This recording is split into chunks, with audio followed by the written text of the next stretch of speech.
The White House came out today on the heels of additional fallout from the Afghanistan catastrophe, and they're trying to project strength. You can just see it. You can feel it. In fact, they're even talking about it on Twitter. They posted here this morning that the president and the vice president were briefed by their national security team on evolving situation in Afghanistan. They discussed the evacuations of citizens and other applicants, monitoring all potential terrorist threats. So you can see it. They're on it. Joe Biden is here in total command. He's just taking charge. And they posted this on August 18th, right?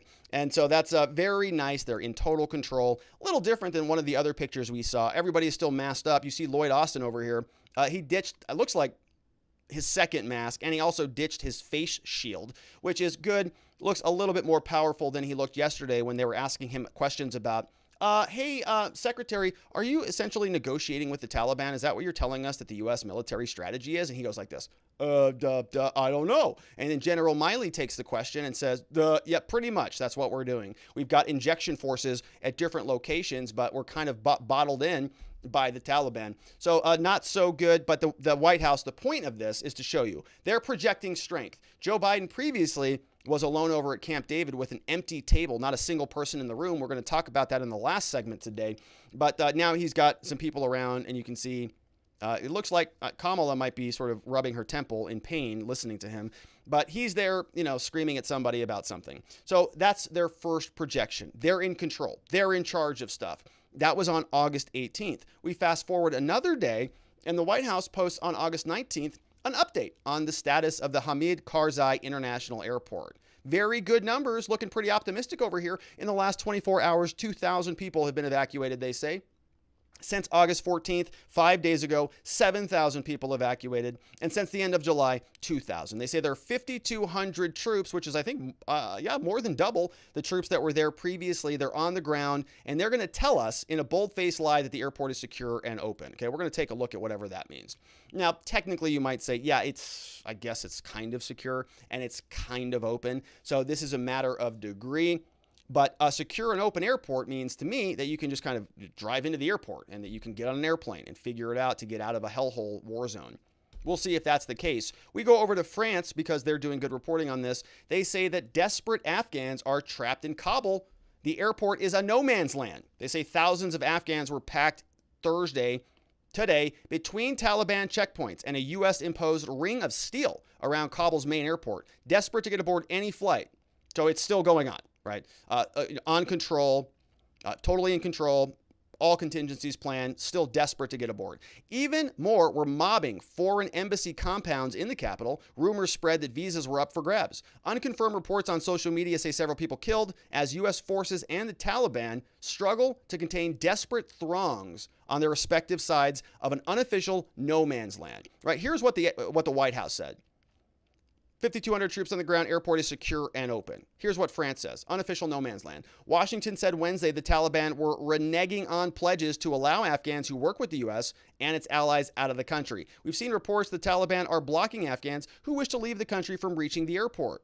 We expect them, they say, to allow all American citizens, all third country nationals, all Afghans who wish to leave to do so safely and without harassment. So we already know, based on these reports, that they're reneging on their pledges, at least as it relates to the Afghans. Don't know how it's really going for the American citizens, but if they're already reneging on one of those deals, how does it not spill over into the other one? So we'll continue on. Now, this is a screenshot, a satellite image from the airport itself, and we can point out a couple things. This came over from the Daily Mail. They're saying this is the Hamid Karzai Airport.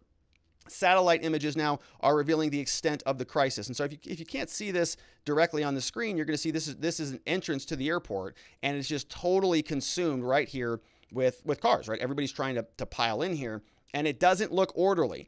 Down here in the bottom right, you can see cars. It looks like Taliban trucks with machine guns and RPGs at the front of it. We see concrete barriers sort of creating this wedge into the entrance of the airport, and we see over here, the military has sort of control of the north side of the airport. So the entrance is down on the south side. You got to break through all of this Taliban blockade, essentially, in order to actually get into the airport. Cars are crammed up against the southern civilian entrance, and the northern entrance is the one that we can see from the satellites. Over here, we have another angle So evacuees, the Daily Mail tells us that now we have a satellite image. We see crowds gathered at the military north side. And so there's a lot of gunfire going on up here. We've got evacuees must pass through 5 checkpoints at the civilian south side under barrels of Taliban gunmen. Taliban fighters on patrol along of the main roads to the airport. And so everybody's sort of funneling in this direction down this main road, which is going to send them right into the airport, where we're going to see it kind of looks like this. Looks like a stinking war zone, doesn't it? Because it is. It's not, guns. It's not sunshine and roses over there. We have U.S. soldiers guard the airport. They're laying on the ground with, their weapons. Humvees are all just scattered around. So you see this hard line drawn in the sand. It looks like these are just the hordes of the other people who might be trying to go onto the runways like we saw previously. So this is currently underway. Daily Mail is also reporting that the U.S. troops are firing shots into the air. They're using tear gas. There are desperate crowds trying to get in. 5th day, Taliban are blocking Westerners now from reaching flights, and Afghan mothers are giving their babies to soldiers. Babies! Footage taken last night showed stun grenades flashing around all the crowds. Expats tried to get through the gate, say the military entrance said shots were fired by the Western troops. Crowds of 50,000 desperate locals. At the main entrance, the Taliban periodically fire into the air to clear the crowd. Fighters were seen shooting over the heads of crowd, striking people with rifles and dishing out beatings. Westerners face a race against time to get out of Kabul, with control of the airport resting on 60,000 troops. Flights are leaving the airport today with more than 2,000 people due to fly out. That's according to UK and US officials. And so it's still just a war zone. Here are some pictures. Now, there's a lot of video out there. I'm not going to play any of it. YouTube typically doesn't like that. But here are some PG images, more or less, right? It's looks like a bad Hollywood movie, maybe PG-13, but I think okay for YouTube. U.S. troops at Kabul. I took these screenshots today using tear gas to control crowds of frantic Afghans who are trying to climb over the fence. So it looks like, 1984. Footage shows shots being fired into the air. Over here, we've got Taliban gunmen opening fire on a crowd. Westerners and visa holders say they cannot get inside because of huge crowds and terrified locals. And this makes sense based on what we talked about yesterday. The U.S. Embassy out of Kabul specifically said, we can't secure your safety to the airport. So good luck. Don't leave, but time is running out. Don't leave your residence or wherever you're holed up for the moment until you get an official notice from the embassy to come. But also, when you come, we can't protect you. And also, you better come quickly because we're out of here August 31st, and we've made no commitments that we're going to stay anytime after that. So you better hurry. Also, it's a first come, first served basis, and there's thousands of local Afghanistani who are out there also trying to get aboard. So good luck. U.S. government planned for every contingency, had the whole thing figured out. And no mistakes even were made. So I would double down again. We priced all of this into the equation. Joe Biden just said that in the last segment in case you missed it. No, we priced it all into it. And basically what we expected. All right. So that's what we've got. We've got now troops, people just throwing stuff over the fence. We've got Taliban soldiers firing over the heads of people. Here's another scene. Troops fired gunshots, let off stun grenades. See, again, a lot of tear gas and barbed wire all over the place. Here's a scene. A baby is thrown over a barbed wire fence and presumably made it. I'm going to show you what that scene looks like. But you can see this is what people are having to get through, right? This is some person here who has a child that's going to be going over the fence, as we can see here. And some soldiers, U.S. soldiers, grab the kid. People are trying to scramble to get out of the country. Tens of thousands of Afghans who don't want to be ruled by the Taliban. Little girl, U.S. soldiers pick her up. Here's another one from a British soldier, carries an Afghan girl away from crowds as the gate. Defense Secretary Ben Wallace urged people to not pass their children to troops. They will not get seats on flights out. I mean, I don't even know what to say about that, but it's just heartbreaking. People just throw in their, here, take my kid. I can't get out of here. I'm going to get killed and murdered, but take my kid. Okay, that's what the U.S. incompetent government has done. Very nice. So a lot of flights are going out of there. Defense One is reporting that The planes actually might not even be full. More seats than passengers, paperwork, and the Taliban slow the Afghanistan evacuation, but the pace is picking up, they say. Some 6,000 will soon board planes, according to a State Department spokesperson.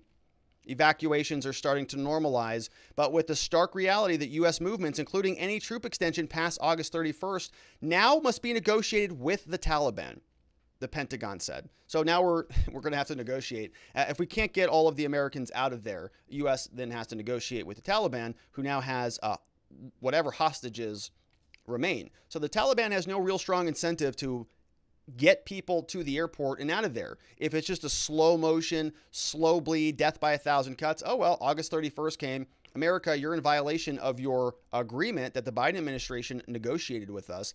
And now we are setting terms. We're setting terms with you as a legitimate entity on the world stage. And if you don't give us anything that we ask for, well, that's all right. We've got 10,000 Americans or whatever's left, 5,000, 2,000, 100, 1 that we're going to keep as a hostage. And where does that go? Not too good, does it? Not anywhere too good. Now, so a lot of our elected officials are recognizing this. Josh Hawley, now the Republicans are all calling for Joe Biden's resignation. Here is Josh Hawley says, this is the worst foreign policy debacle since Vietnam. Due to Joe Biden, he has lost the confidence of the American people and the ability to lead. Biden's entire defense and foreign policy team must resign. There must be a full congressional inquiry, which I support. Totally support that. Said that yesterday. I think that if there was a real U.S. attorney's office, they would be investigating these as criminal charges. Where did all this money get laundered to? Who embezzled it all? Who authorized all of these agreements? Is there any connection between the two? This is stuff that should be investigated. Not little Johnny, who's 19, selling marijuana to somebody. War crimes, robbing of the American people for a fake facade of legitimacy that was supposed to be the Afghanistan government, which apparently it isn't. Congressman Tenney also says, in addition to a full congressional inquiry, which must happen immediately today, I'm reiterating calls for Biden to resign as well, following his unilateral, reckless retreat from Afghanistan. Says his mishandling of the crisis shatters all confidence in his ability to serve as our commander-in-chief. This is the president's most sacred responsibility, which it is. As Americans' lives hang in the balance, our president has been isolated from his advisors and asleep at the wheel. As the situation deteriorated, Biden only spent a few hours at the White House managing the crisis. Leadership, terrible. Until recently, he's not even spoken to a single world leader about the situation, even though our NATO allies have a robust presence in Afghanistan. Full investigation is needed, but even without this investigation, we can reach the conclusion that Biden is not up to the challenge. As our adversaries watch on, one can only imagine that they have determined that America is vulnerable right now. American people are at risk, and Biden should resign. Yeah, and we're seeing that. We're going to talk about that in the third segment. We're going to see what Russia's up to, what China's up to, and what Kamala's up to, who is also kind of an enemy of America.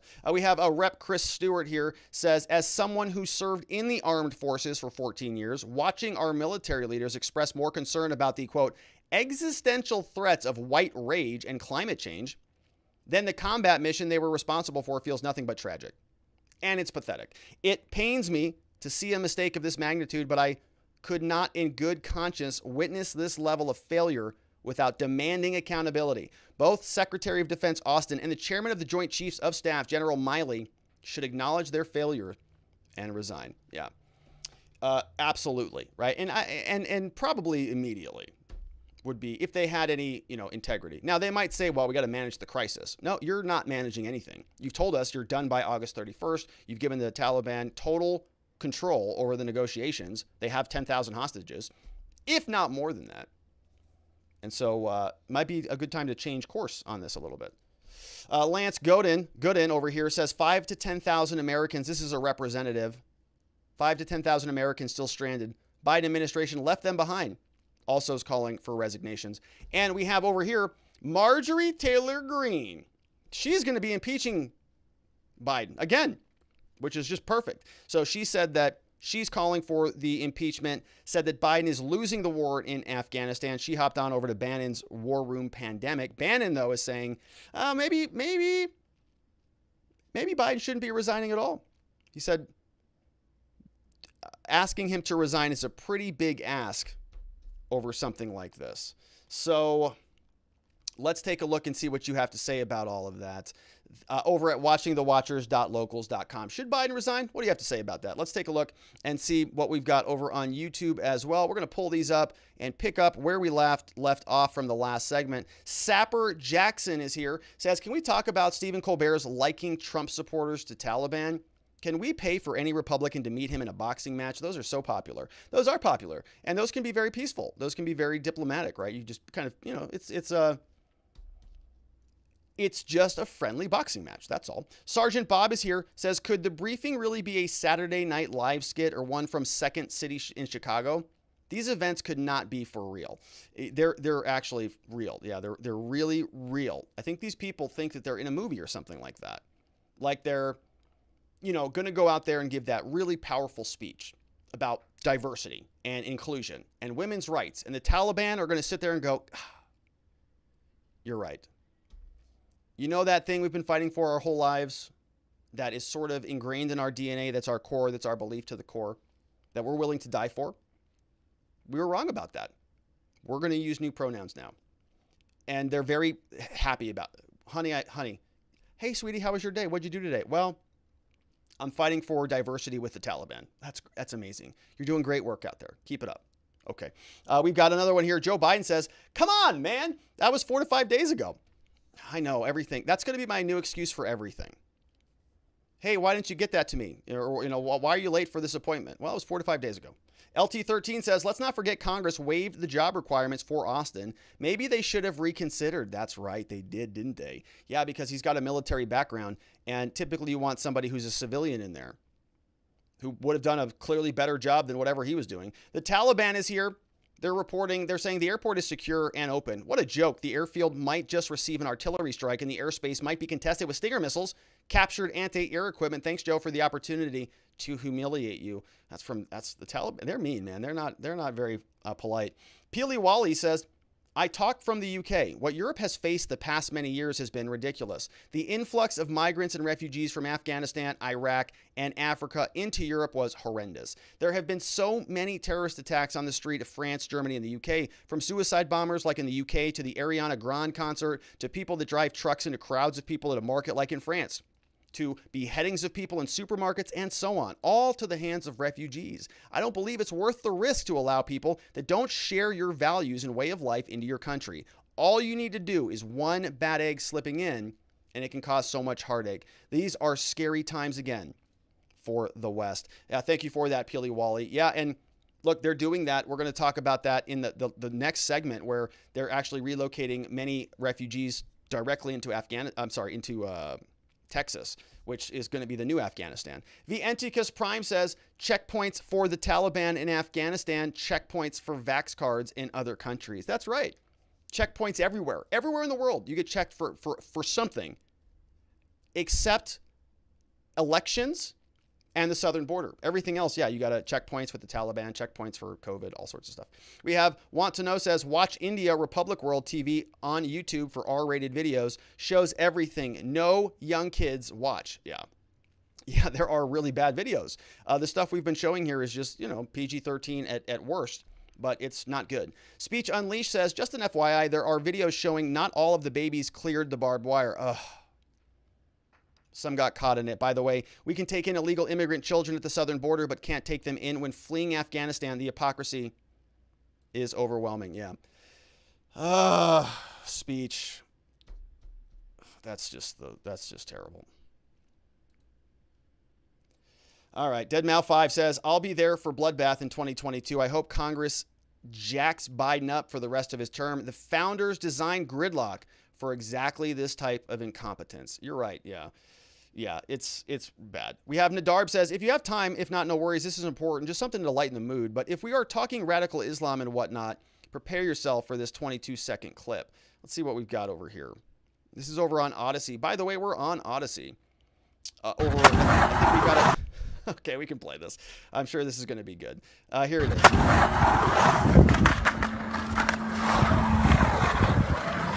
That's pretty good.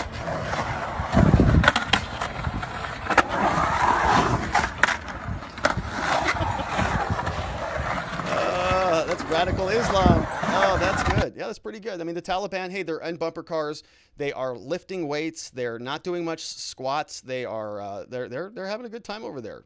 Meanwhile, our military is just grossly incompetent. They can't figure anything out. They're Americans trying to get home, and our people are just, I don't know. We've got Leafy Bug says, I think we need to be careful here. Remember the only time when Trump got any love from the corporate media and the deep states? It was when he bombed Syria. That's right. Yeah, look, I'll read this and then I'll go off on this. So why are these people all turning so viciously on Biden now? It's not because he botched up Afghanistan, which he did. It's because he's withdrawing from Afghanistan fully. No, quote, token force left behind, nothing. The perpetual war types will never forgive him for this unless he sends a bunch of troops back in to, quote, assist with the withdrawal and finds a reason to keep him there forever. Or if he starts a new war somewhere else, these are both live options for Biden's minders. The louder the criticism of the Afghan grows, the more likely it becomes that Biden goes down one of these paths as a show of strength. That would make things much worse than they are now. I'm not saying don't criticize Biden. I'm saying those who support withdrawal from Afghanistan, but not in this way, make sure your criticism of Biden is very distinct from the criticism of Biden that's now pouring forth from the forever warmongers. That is from Leafy Bug. Very, very, very nice comment there, Leafy Bug. And, you know, I sort of sense that as well. I see a lot of people in the media that even though I'm seeing other videos that are obviously horrific and tremendous, Speech Unleashed just said tremendously awful is what I meant, that you know, babies are not making it over the barbed wire. That's the type of stuff I'm talking about. Really problematic things are happening there, of course. But you'll also notice that a lot of the people who sort of benefit from war are all turning on Biden, right? The media loves a good war. They love to be in war. They want America to go to war. They've always been pro-war. It's very good for ratings. They get to show it all, you know, all day long. And every time that the U.S. has sort of pulled back from this, the media goes after that president. And I remember that distinctly with Donald Trump. And I'm noticing it right here. How is CNN just automatically flipping on Joe Biden? Why is that? And Clarissa Ward, she's doing an amazing job reporting there as a correspondent from CNN. No question about that. It's brave as hell to be there. But at the same time, when I was watching her, there are some times when she gets on there and you can tell she just ramps it up just a little bit. Right? Just a little bit. She doesn't need to, but she does. Now, that might be performative just because she's an anchor and a correspondent or whatever. But at the same time, there are some people that are latching onto this and they're going to take this image, you know, these awful images, and they're going to say, well, this justifies, you know, whatever. We should send a full permanent force back and we should never leave Afghanistan. And you're seeing a lot of people in America just say, well, we should send people back to go clean this thing up, right? Even I'm kind of on that train to some degree. So it is something to be cognizant of. I'm not sure that it justifies a decision, but you got to be cognizant of this. If people that you normally disagree with suddenly do an about face and you're in total agreement, you might want to question their motivations, because you know their motivations are pretty bad ordinarily. What caused the shift suddenly? Are they in sync with the three layers of analysis that we've talked about? We might agree on layer one, the decision to leave. We might agree on layer two, but maybe they disagree on layer one. Maybe they think that you should actually stay in Afghanistan. They're really not upset about the botching. They're really not upset about the leadership problem. They're really upset about the fact they were leaving in the first place, which I think is what Leafy Bug is getting at. It's a great comment, great observation. Glenn Greenwald is making that same argument, and I think it's a very good one to be cognizant of. Eric Trump says, my daddy can beat up hunters, daddy. I'm pretty sure, you know, a walk across the White House lawn is enough to take out Joe Biden. Radase says, I really worry what will happen if Puppet Biden resigns. We need a strong president. Will Kamala be strong? No, Kamala is just whatever she needs to be, whatever her handlers tell her to be. Thunder 7 says, this is the second humanitarian crisis created by China Joe. Due to him reversing Trump policies, the American people are watching this. 75% think Biden is a total failure. As for the Dems, okay, Orange Man bad, yes. All right, we've got Sharon Quidney says, one thing you can count on is China taking over Taiwan. Taiwan probably has as much self-defense as the former Afghan government. The regime not only doing nothing to stop them, but doing everything they can to help out. After all, the current regime was probably financed and abetted in their takeover by the CCP with collusion of big tech and big media. That's from Sharon Quidney's here. It's a good comment. Yeah, China is very affirmatively in favor of taking over Taiwan. They've said that on the record. Bumalickit says, Kamala is in a cocoon right now. She'll metamorph into the first lady. Like it or not, it's a possibility. First lady president. It is a real possibility. I think it's more possible now than ever. Doodle Dude just said, just found out that the British military has been sending in paratroopies into Kabul to locate, rescue their citizens, wherever they are, and get them out, which is a no-brainer. Meanwhile, Brett Baer on Fox News just interviewed Admiral Kirby, asked him why we aren't doing that, and he couldn't answer him. There are so many of these idiots who should resign, Biden most of all, but we all know there won't be any meaningful accountability. Yeah, that's from Doodle Doo. There will be at the box office, I think, if that is something that still happens this next time. LT13 says, I'm confused. That one lady sent the Taliban a firm letter, but they were spray painting over women's faces on the front of shops and billboards. Did they not receive the letter? Yeah, it's a war zone, so maybe it's coming in the mail via FedEx. Once they get it, I'm sure they're going to abide by it completely, won't they? We have Josh Sesko says, not only should he resign, he should get tossed into Afghanistan and left to fend for himself. He can go hang out with the other Americans that he abandoned over there. The Enticus Prime says, I hear the slave trade is still going strong in Libya. I'm sure it's got nothing to do with anything because it's so far away from Afghanistan. Libya, Syria, it's very confusing for Joe. We have Kenny1B says, Daily Wire is reporting that Biden is charging people $2,000 for the evacuation flight out of Afghanistan. I saw that. They're actually doing it in the form of a loan. The U.S. government, when we abandon you, we're going to make sure that you pay for your flight out of there. We're also going to make sure that, property is seized for you. As long as you're here in the United States, we're going to cover all sorts of costs. Indefinite deferrals of student loans. You can live in your residence for free. We're going to make sure that anybody who comes across the border is sort of taken care of. And that's because we're very gracious people. But if you happen to be a U.S. citizen, somebody in a war zone that we put you there, you're on your own. Pay your bills. The government wants their money. We have look at this. We just have emojis on this one.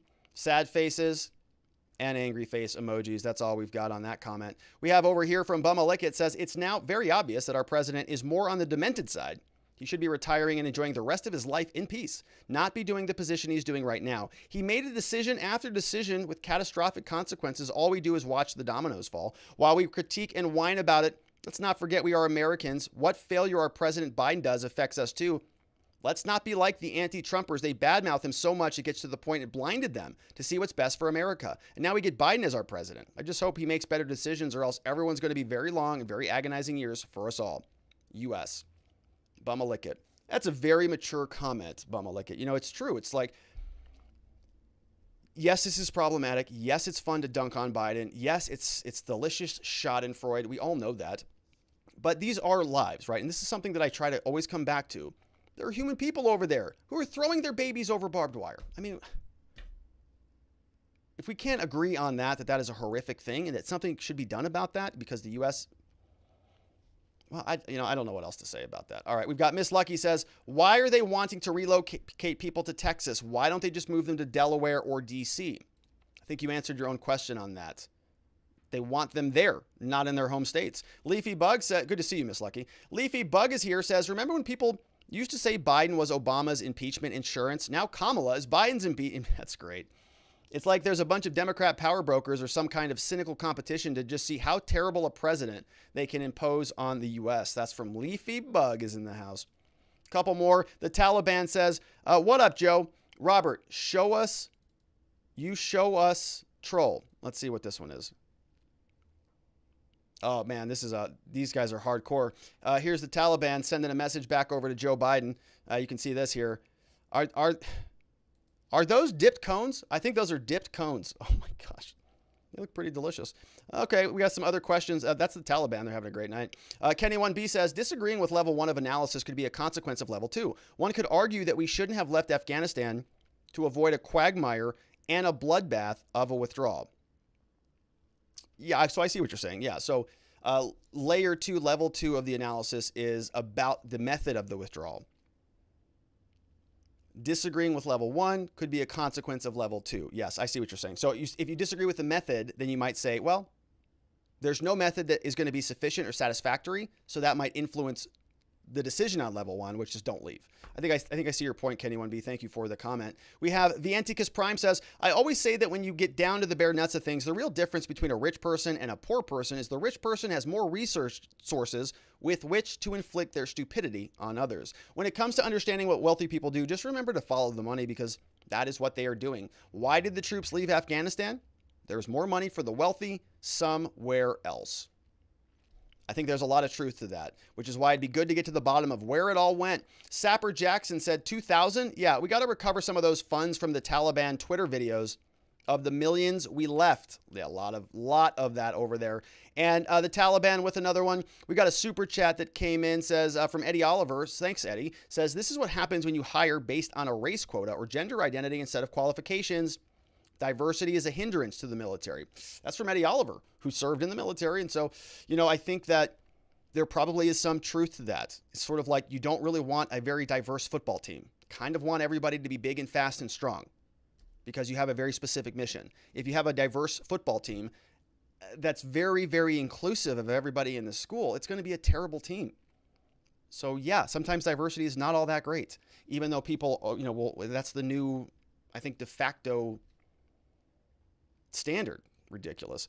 Thank you for that, Eddie. Last one over here from Want to Know says, can Kamala wear a burqa when she's president? Well, if the Taliban keeps taking over control of the world, she may have no choice. Great questions. All of those from watchingthewatchers.locals.com and over from YouTube with some nice super chats from Eddie Oliver, Pawal Zelazny. I'm sorry about that. Powell Zelazny with a very nice super chat. No question, but thank you for the support. I do appreciate that, along with Eddie Oliver and many others. Thank you all for your support and great questions. Make sure that the stream stays fun. Thanks so much for watching. Before you head out, I want to just remind you that I am a criminal defense lawyer here in Scottsdale, Arizona, where my team and we've got a long history of helping good people facing criminal charges to find safety, clarity, and hope in their cases and beyond that in their lives. Our phone number for a free case evaluation is 480-787-0394. You can also find us online at www.rrlawaz.com. We can help with any type of criminal charge in the state of Arizona. Things like DUI, drug offenses, misdemeanor offenses. And we can also help with clearing up old case records, like expunging cases or making sure that you can restore your rights so that you can vote again or possess a firearm again or apply for some other federal benefits. We can remove mugshots off the internet. Basically, anytime that you or somebody you know or love is in trouble with the law in the state of Arizona, we have an amazing team of people. We would just love the opportunity to help. And our phone number, of course, 480-787-0394.